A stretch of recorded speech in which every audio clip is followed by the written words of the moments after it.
So if you saw the hints for this video in my last video, I'm sure you thought the driver being featured would have to be a grizzled veteran of the racing world. Being able to cover that many different series must have taken numerous of years, right? Well, no, because this is Austin Cindric. He's not old, he's only 23. And if that makes you feel old, yeah, same. Holy crap! Yes! Austin Louis Cindric was born the 2nd of September 1998. While he was born in Columbus, Ohio in the United States of America, he says he doesn't claim to be from here. The Cindric family moved to Reading, Pennsylvania shortly after he was born. When Austin was about 9, his family would move to Mooresville, North Carolina, the heart of NASCAR country. This is where Austin feels like he is from. As such, in driver introductions, he prefers being announced as from North Carolina versus Ohio. The reason for the family changing locations was because of Austin's father's career. Tim Cindric is the president of Team Penske, essentially Roger Penske's second in command. Tim was born in Los Angeles, but at age 5 his family moved to Indianapolis. Tim's father Carl was a hot rodder who opened up an engine shop that would tend to cars in the Indy 500. Tim grew up playing sports and working in the shop and had planned to work there after graduating high school. Carl, however, wanted Tim to go to college to afford a better life for himself. Tim went to Rose-Hulman Institute of Technology on a basketball scholarship. While in school, his father's shop would be bought out by True Sport IndyCar team, and upon graduating with a degree in mechanical engineering, Tim would return to work for True Sport. In 1993, the True Sport team would be bought by Rahal Hogan Racing, and Tim would go along. During his time here, he would act as an engineer, race strategist, and would win the Snap-on Team Manager of the Year award in 1998 and 1999. At the end of 1999, Tim would receive a call from Roger Penske asking him to become his racing partner and help save his struggling team that hadn't won a race in nearly 2.5 years. Tim would go on to do race strategy for Penske, and in 2005 would organize the consolidation and move of Penske Motorsport divisions to a new headquarters in North Carolina. Tim was not the only parent of Austin's who was involved in motorsports. Austin's mother is Megan Cindric, or formerly known as Megan Truman. She is the daughter of the businessman responsible for the Red Roof Inn chain of motels, but Jim Truman was also an amateur driver who raced in the Can-Am and Camel GT series in the 60s and 70s. He won 125 races during 23 years and won the SCCA National Championships in 1975 and 1978. In 1981, he purchased the Mid-Ohio Sports Car Course and would improve the facilities, and it was owned by Austin's family until 2011. In 1986, Jim would win the Indy 500 with driver Bobby Rahal with his team True Sport just 10 days before passing away from cancer. Megan had been involved with the operations of Team True Sport while they had bought out Carl Cindric's engine shop. When Tim began working here, he said at first he avoided her because he felt like he was a peasant and she was the boss's daughter, but it obviously didn't work out as now they are married and have 2 children. Megan supported Tim as he was heavily involved in the operations of Team Penske. As such, she had a heavy influence on the development of Austin's early career as she managed his career, transported him across country to race, and attended his junior and professional races. While both of his parents were supportive of him, neither parent wanted Austin to become a driver. With both parents being associated with IndyCar, the assumption would be that Austin would have wanted to be an IndyCar driver since a young age, but that would be incorrect. Austin and his brother Tanner were lifers in the IndyCar daycare facility. Stories also say how 2-year-old Austin nearly knocked over the Borg-Warner Trophy in 2001 when Helio Castroneves won the Indy 500. It wasn't until the Cindrics had moved to North Carolina that Austin had taken an interest into wanting to become a driver. Austin loved the aura that surrounded NASCAR. He even recalls a period where he and his brother would argue over which was better, NASCAR or IndyCar.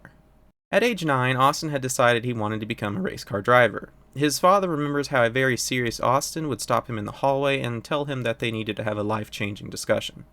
Austin's parents imagined him playing basketball like his father, so they tried to dismiss the idea by suggesting Austin would be too tall to fit in a car.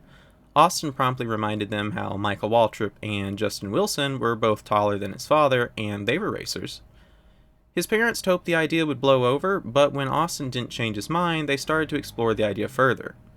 In 2008, while on a Penske business phone call with Mike Wallace, Tim would question him about the race car noises in the background. Mike explained he was at the Charlotte Motor Speedway summer shootout with his children. Tim had never heard of this before and would head to the track to learn more about developmental racing. For Austin's 10th birthday, his family organized an opportunity for him to drive a Bandolero car owned by Corey and Mike Gordon. Before leaving the staging area, event organizer Ken Reagan would jokingly tell Austin, "When you hit the track, take a left." Unfortunately, Austin didn't get the joke, and upon hitting the track would be doing laps backwards. The first 5 laps of Austin's career were done in reverse. A young Austin was embarrassed and worried his career was over before it even started. In 2009 and 2010, Austin would begin competing in Bandolero cars across a variety of local series.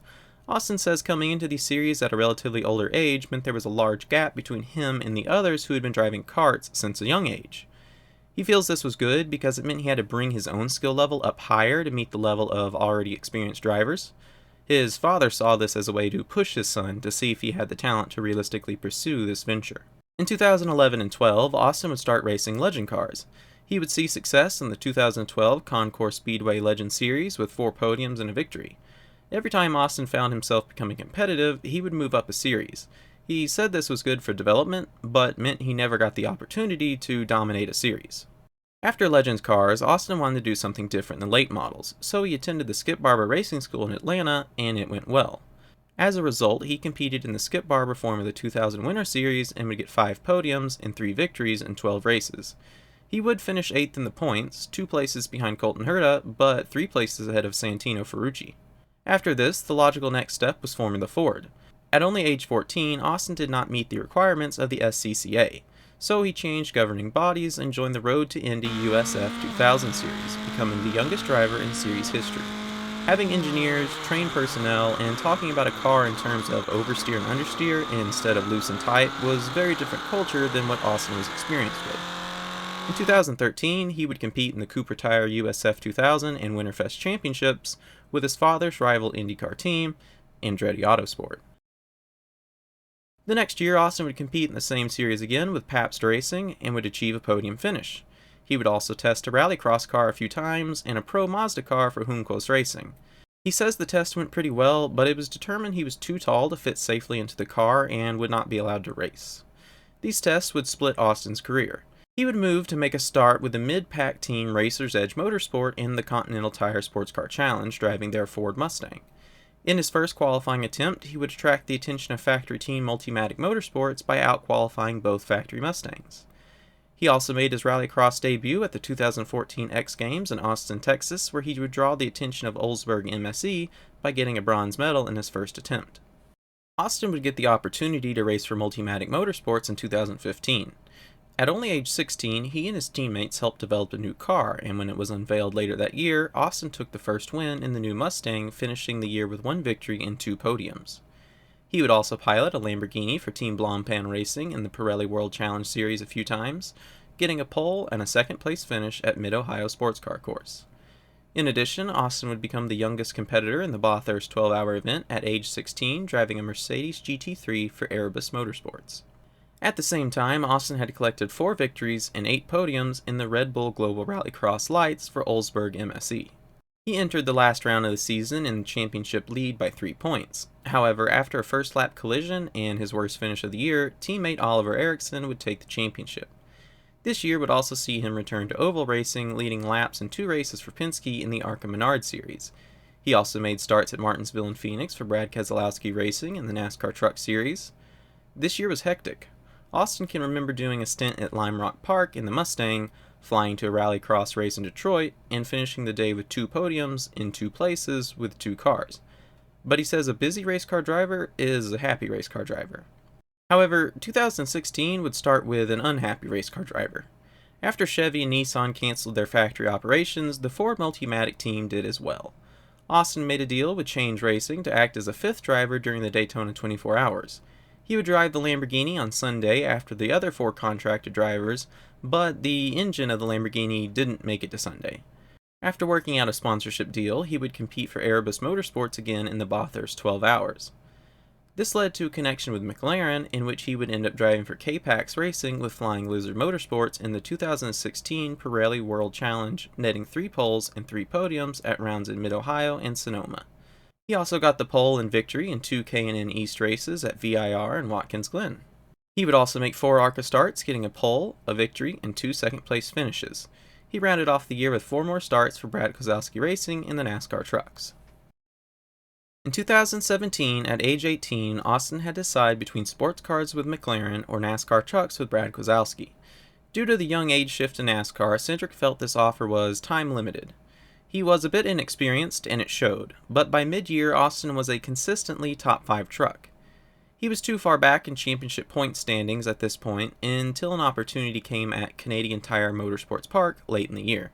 After qualifying first with a new track record, Austin and second place qualifier Justin Haley agreed to bump each other out of the way on the last lap to win if necessary. Austin would lead the majority of the laps, but pit strategy saw him restarting mid-pack with 8 laps to go. On the final lap, he would bump leader Kazrala off track at Moss Corner to take the victory. Austin says looking at the past truck races here, this move shouldn't be surprising. He performed the deed at this particular corner to avoid a wreck. He felt bad for Kaz, but he doesn't regret it. This win allowed him to advance in the championship playoffs, where he would eventually finish third in the point standings. He believes without this, he may not have advanced a series in the next year. A week after this, Austin would fill in for Cabot Bigham in the Rallycross Supercars doubleheader in Seattle with 0 practice. In the first race, he would make contact with championship contender Scott Speed, but in the second race, he would finish 4th, getting the best result for Brian Hurta Rally Sport in nearly 2 years. This year, he would also make 2 ARCA starts, 4 starts driving a Lexus GT3 car in IMSA, and make his Xfinity debut at Road America. Due to the grid being set by owner's points, Austin would start on pole. He would drive a competitive race, but fuel strategy would see him finishing mid-pack. 2018 would see Austin driving an Orca LMP2 for JDC Miller in the 24 Hours of Daytona, and a reunion with Multimatic Motorsports in the Daytona and Road Atlanta rounds of the Continental Tire Sports Car Challenge. More importantly, Austin would complete all 33 rounds of the Xfinity Series split between 3 cars. He drove the number 60 Rouse Fenway development car, the number 12 Penske Team development car, and the number 22 Penske Owners Point Championship contender. He would get 14 top 15 finishes, 13 top 10s, and 7 top 5s. His best finish of the year would be a 2nd place at home turf in Mid-Ohio Sports Car Course. In 2019, Austin drove a Lexus for Aim Vassar Sullivan in the Daytona 24, a Mustang GT4 for Multimatic in the IMSA Michelin Pilot Challenge, getting a victory at Road Atlanta, and a full season in the Penske number 22 in the Xfinity Series. He would get 4 poles, 24 top 10s, 14 top 5s, and 2 victories. His first victory would come at Watkins Glen after outdueling AJ Allmendinger while having 19 lap fresher tires. Austin celebrated by burning out his clutch in a poor burnout attempt. The next week, he would take pole and victory at Mid-Ohio, the track that keeps coming back. The year 2020 would start much in the same, with Austin driving for Multimatic in the Michelin Pilot Challenge event at Daytona. Before the Xfinity season started, Roger Penske had a meeting with Austin telling him that if he wanted to move on to the Cup Series, he would need to finish the year as champion. Austin took his first oval win at Kentucky Speedway in the midsummer, and this would open the floodgates, with Austin winning 4 of the next 5 races. He would also win the final race of the year, clinching the championship. It was revealed at the end of the season that due to the financial complications created by the global pandemic, the Penske Xfinity team was in risk of being terminated. Luckily for Austin, that didn't happen. The 2021 season saw 26 top 10s, 22 top 5s, and 5 wins. However, after closing lap contact and a mistake, championship rival Daniel Hemrick would win his first race in the final race of the year, preventing Austin from defending his Xfinity championship. He would still win the Owners' Points Championship for Roger Penske. This year, Austin also made 7 Cup Series starts and would lead laps at the Daytona 500, as well as races at the Circuit of the Americas and Road America in the number 33 part-time car for Penske. He would have a best finish of 9th in his final race at the Indianapolis Grand Prix course. It was planned that Austin would drive the Wood Brothers number 21 car in the NASCAR Cup Series come 2022, but after Brad Keselowski announced his Penske departure, Cindric was promoted to fill the seat of his former Truck Series owner. Some people have suggested Austin is only where he is because of nepotism, but he says he doesn't let this bother him. Austin says there are many big names in motorsports, as it is often a family affair, but each driver has to possess his own skill and personal reputation. I expected Austin to be competitive in his rookie season, but I did not expect him to win the first full-time start in the Daytona 500.